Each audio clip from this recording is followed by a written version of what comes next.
몇 해 전에 북아일랜드의 겨울에 말입니다. 수많은 갈매기떼가 죽었습니다. 근데 중요한 것은 굶어 죽었다는 겁니다. 하늘을 날며 바닷속에 있는 물고기를 잡아먹는 그 날쌘 갈매기떼가 수만 마리가 겨울에 굶어 죽었습니다. 그 원인을 살펴보았더니 이곳을 여름에 여행하는 사람들이 이 갈매기떼에게 먹이를 던져 주었어요. 여러분도 해보셨을 겁니다. 바닷가에서 이렇게 과자 부스럭이라도 이렇게 던져주면 그 갈매기들이 날아와서 탁 채고 그 먹고 가고 하는 것이 그 재미있어서 사람들이 이렇게 갈매기떼에게 먹이를 던져 주었더랍니다. 이 갈매기들이 이것을 먹으면서 재미가 났어요. 거기에 익숙해졌어요. 그만 억센 물고기를 잡는 기술을 잃어버렸어요. 그리고 겨울이 됐어요. 이 많은 갈매기가 굶어 죽었어요. 원죄가 어디 있습니까? 누가 이걸 이렇게 만들었습니까? 그래서 요새는 여러분 아시는 대로 바닷가에 가도 그렇게 갈매기들에게 먹이를 못 주게 합니다. 이거 주워버릇하면 이거 받아 먹으면서 갈매기가 자기의 갈매기됨을 잃어버려요. 바닷속에 있는 물고기를 잡아먹는 그 사실은 갈매기가 2m밖에 못 들어간답니다. 물속에. 그 별별 날다가 물고기를 보고 쏙 들어가는데 10대 1이랍니다. 10번 해야 한 번 먹는답니다. 갈매기도 살기가 힘들어요. 그러니까 온천하가 다 그저 먹이기 좀 보이지만 그런 게 아닙니다. 쉽지 않습니다. 거기다. 아무튼 그가 지닌 그 억센 어획 기술을 그만 잃어버리게 되고 겨울이 되니까 굶어 죽는 형편이 됐다. 여러분 건강을 위해서 종종 아마도 여러분 다 같이 건강 진단을 해보셨을 겁니다. 건강을 진단할 때 제일 골치 아픈 게 뭐냐 하면 체중입니다. 무조건 체중은 줄여야 됩니다. 이거는 역시 사람은 고기 덩어리가 많아가지고 아무 소용없거든요. 이분이 체중을 줄여야 꼭 된다. 그래서 이 체중이 골치 아픈 겁니다. 이게 어떻게 하면 먹기는 먹고 살지만은 체중을 줄일까? 이게 만병의 원인이거든요. 그래서 건강 진단하러 가면 종합 진단 맨 처음 하는 게 체중을 재는 겁니다. 당신의 키와 몸에 비해서 지금 체중이 너무 많이 나간다. 이렇게 하면은 그게 병의 원인이 되는 거죠. 그런데 놀라운 게 하나 있습니다. 여러분 다 같이 놀랐을 겁니다. 체중을 딱 재면요, 체중이 세 가지로 나와요. 하나가 지방지고요, 이 기름 덩어리고요. 또 하나가 뼈예요. 그 다음에 근육입니다. 이 세 가지가 따로따로 나옵니다. 그러니까 쉽게 말하면 당신은 고기 덩어리가 얼마예요? 당신의 뼈가 몇 근이요? 그리고 당신의 근육이 얼마입니다 하고 세 가지로 나옵니다. 이제 분석을 합니다. 체중이 많다 적다가 중요한 게 아니에요. 지방만 많고 뼈가 없어요. 그러면 안 되죠. 뼈 무게는 많을수록 좋아요. 그런가 하면 근육은 많을수록 더 좋아요. 근육이 있어야 돼요. 그러니까 근육의 무게가 문제죠.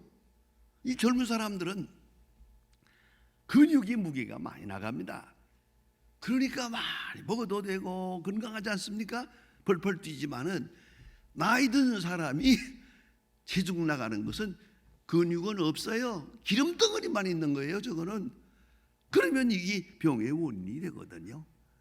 자, 그러면 그 다음 얘기까지 마저 합시다. 근육이 문제인데 근육의 무게가 많이 나가면 건강하다. 그러면 근육이 모자라면 어떻게 되느냐? 이제 고지혈이 되지요. 지방간이 되지요. 그 다음에 고혈압이 되지요. 뇌졸중이 되죠. 근육이 모자라면. 그럼 왜 그럴까? 이 전체 체중이 문제가 아니에요. 근육 체중이 모자라면 이게 고혈압이 되는 거예요. 왜냐하면 근육이라고 하는 것이 움직여요. 계속 움직이면서 거리를 지나가는 피를 맑게 하는 거예요. 피를 연소시키는 거예요. 그러니까 근육이 많으면 쉽게 말하면 피가 깨끗한 거예요. 근데 근육이 없으면 체중은 작아서 비쩍 말라서도 고혈압으로 떨어져요. 그렇다면 그런 줄 알아요. 그러니까 부지런히 움직여서 근육을 키워야 돼요. 이리 만져보고 저리 만져보면서 근육을 키워야 이게 건강을 유지하는 거지, 그냥 체중만 줄였다고 되는 거 아닙니다. 삐쩍 말라도 근육이 없으면 그냥 누워만 있어도 고혈압이에요. 이거 어쩌다가 내가 오늘 의사가 된 것 같은데 제가 이건 중요한 겁니다. 기본적인 거예요. 결론은 뭡니까? 근육이 있어야 돼요. 근육은 그저 생기는 게 아니에요. 움직여야 돼요. 부지런히 움직여야 돼요. 예? 누우면 죽고 걸으면 산다는 책도 있어요. 부지런히 걷고 부지런히 움직여요. 왜요? 그래서 근육을 키워야 돼요. 근육을 키워야 우리 건강을 유지한다. 이게 참 중요한 이론이고 아주 심플합니다. 근육이 문제예요. 그러면 근육이 그저 생깁니까? 이건 먹는 거와도 관계가 없어요.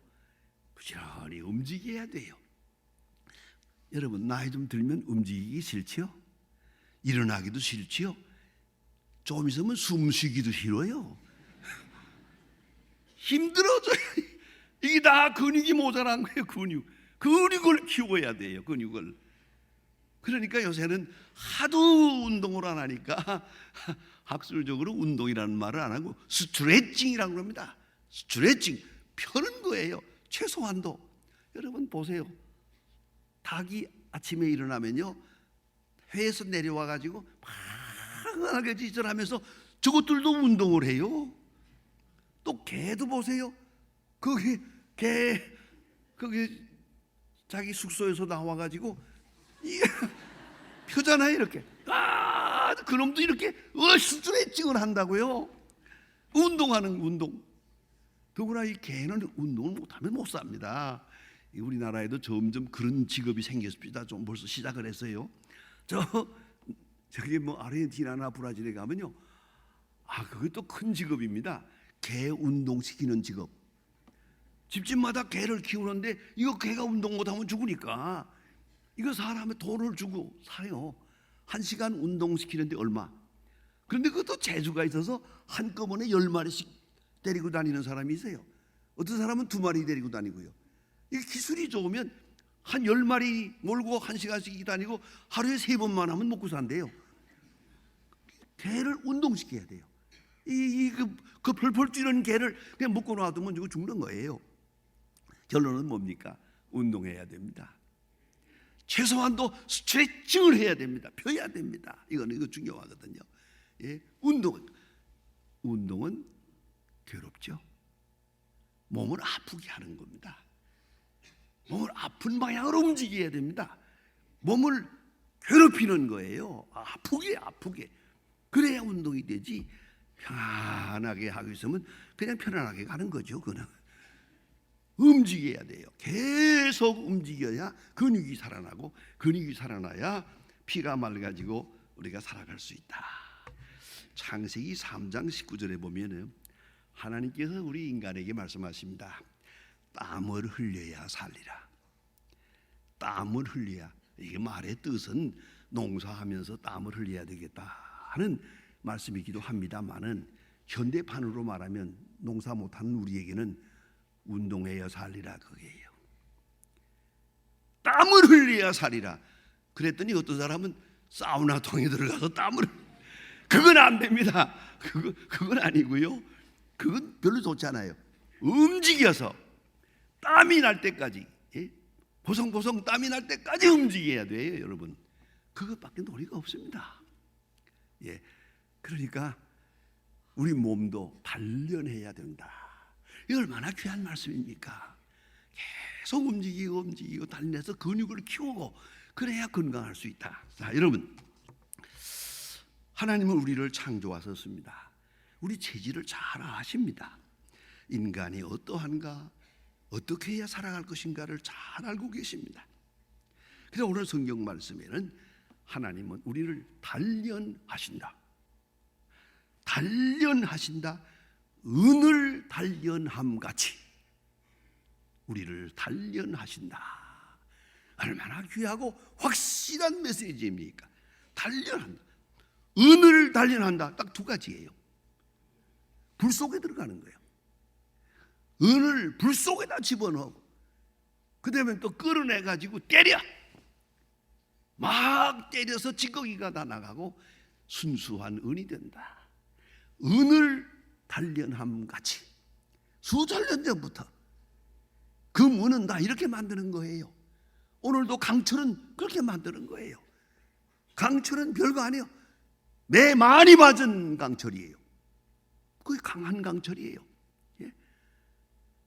제가 이 1963년 미국에 처음 유학 갔을 때 여름 동안에 공장에 가서 일했습니다. 여름 방학 동안에 가서 일을 해보는데 다 힘들더만. 강철 공장인데요, 얼마나 심한지 그 공장에서 차로 30분 가기까지는 집을 못 지어요. 너무 소리가 요란해서 거기서 일하는 사람들 전부 귀 꼭 막고요. 귀를 막고 일을 해요. 꽝꽝 터집니다. 강한 강철을 만드는 거예요.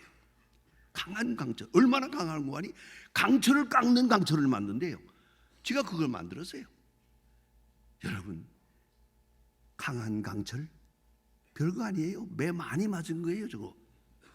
그걸 잊지 말아야 합니다. 그러면 하나님은 우리를 아시고 우리를 가르칩니다. 첫째는 지식으로 알게 하십니다. 말씀으로 가르칩니다. 알도록, 그 다음에 느끼도록, 감격하도록, 그 다음에는 깨닫게 하도록, 그 다음에는 버리도록, 잘못된 걸 끊어버리도록, 찌꺼기를 버리도록 강하게 역사합니다. 여러분, 이스라엘 백성이 애굽에서 나왔습니다.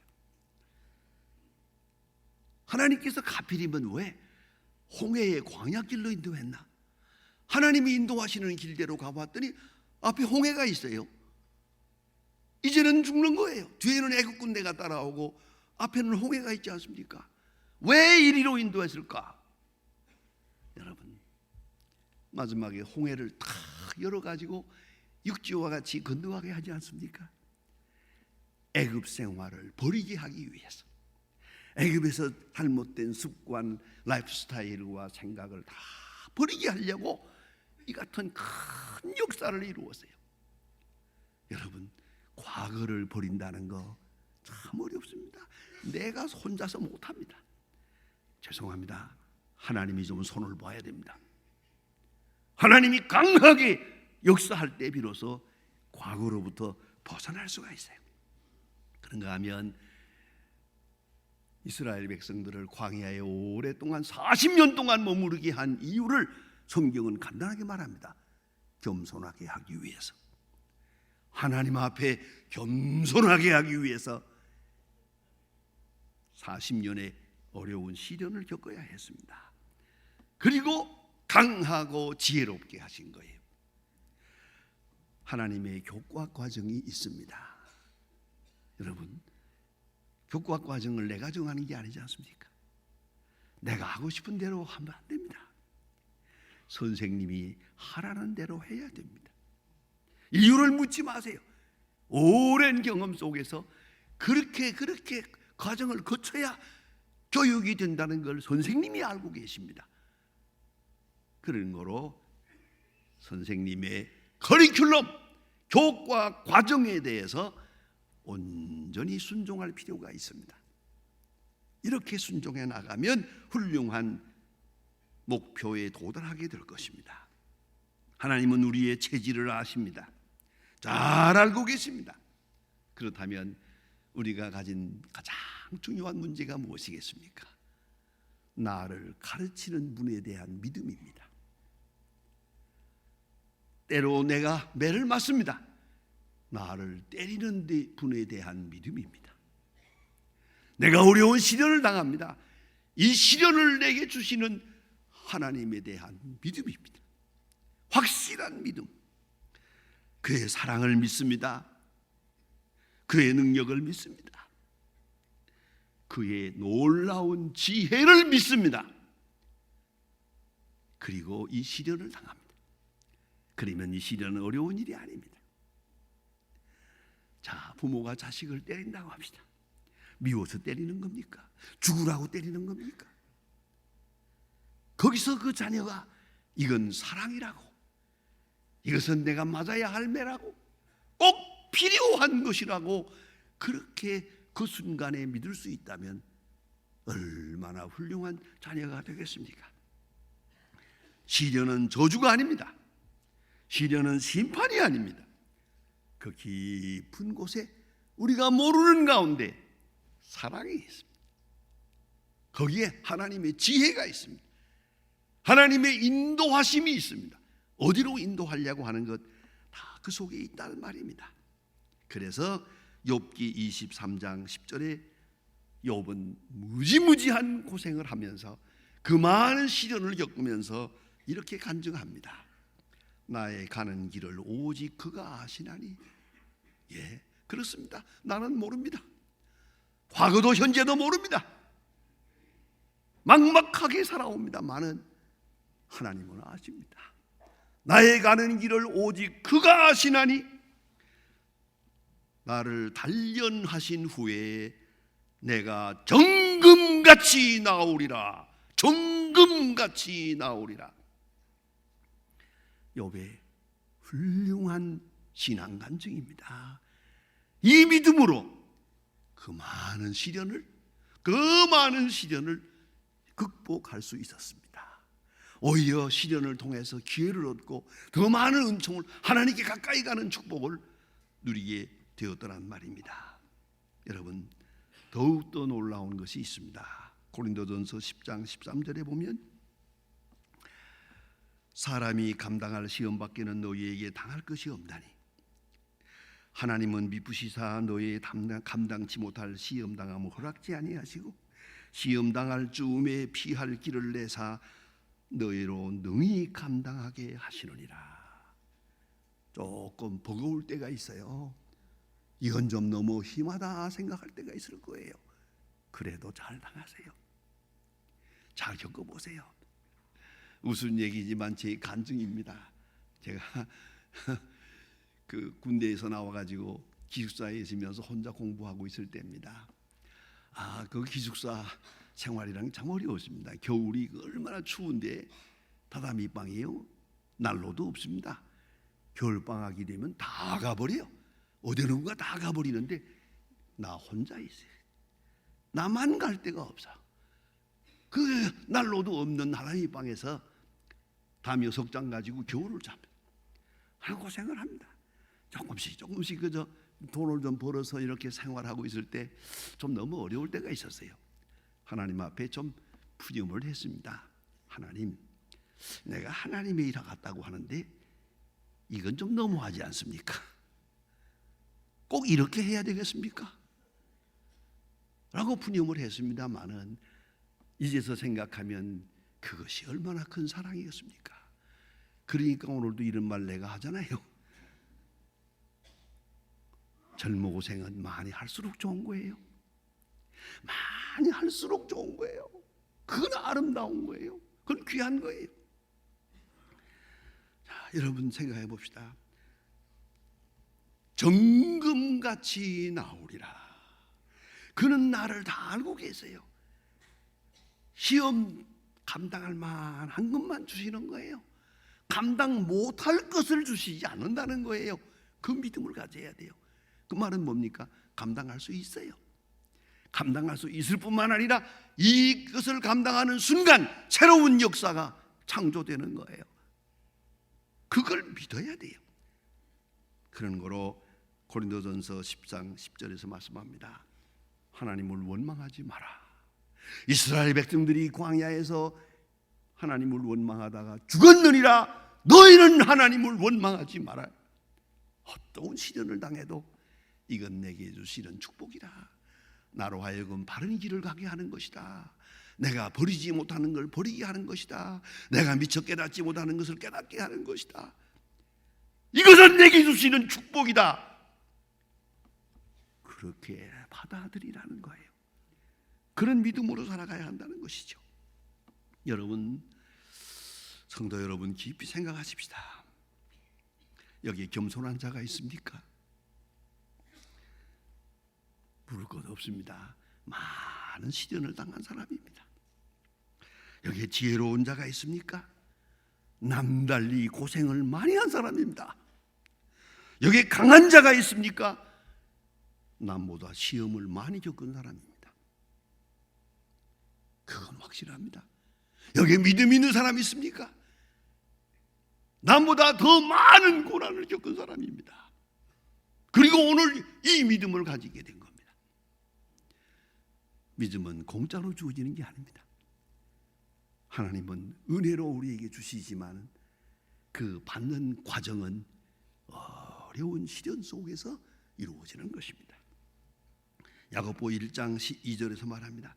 여러 가지 시험을 만나거든 온전히 기쁘게 여기라. 이는 너희로 믿음의 시련이 인내를 만들어내는 줄 알미니라. 시험을 당할 때 온전히 기쁘게 여기라. 초월적인 놀라운 신앙입니다. 온전히 기쁘게 여기라. 왜? 저 앞에 있는 면류관이 있고 앞에 있는 성숙함이 있고 앞에 있는 축복이 있기 때문이에요. 여러분, 오늘 주시는 말씀을 깊이 묵상하시면서 작은 일, 큰 일, 사회적으로 민족적으로 많은 시련을 당합니다만 이 시련을 통해서 하나님은 어디론가 우리를 인도하고 계십니다. 기도하십니다. 하나님 아버지, 오늘도 주의 은혜 가운데 저희들이 주 앞에 모였습니다. 우리가 시험을 당할 때 넘어질 뻔했습니다. 어려운 일을 당할 때 거기서 끝나는 것처럼 절망할 때도 있었습니다마는 주의 강한 손으로 붙드시고 인도하시는 중에 오늘에 이르게 하심을 감사합니다. 넉넉하게 이기지 못했습니다. 간신히 그렇게 은혜 가운데 시험을 이기고 여기에 왔습니다. 원컨대 우리에게 믿음을 더하사 넉넉히 이기는 사람들 되고 항상 승리하는 사람들 되고 시련을 만날 때 오히려 기뻐할 수 있는 그러한 하나님의 사람들로 승리 생활을 하게 하옵소서. 예수님의 이름으로 기도합니다. 아멘.